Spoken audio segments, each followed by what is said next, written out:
Hello everyone. This is how you make your herbal tea.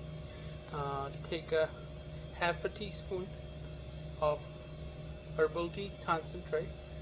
Uh, Put it in your mug. Add about 8 to 12 ounces of water. So just I like to pour it from the top so it mixes my herbal tea concentrate, and then I would like to add, usually I add 3 cap of the aloe uh, concentrate. So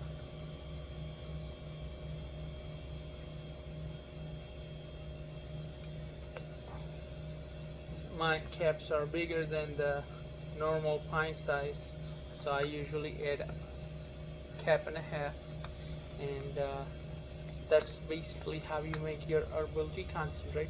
You could make it in the cold water or hot water, so it's all up to you how you want to acquire the taste. And herbal tea aloe concentrate, you would put according to your taste. So start from 1 cap, and then if you don't like that 1 cap, you could add another cap to adjust your taste. So this is how you make your herbal tea concentrate, and that's our herbal tea.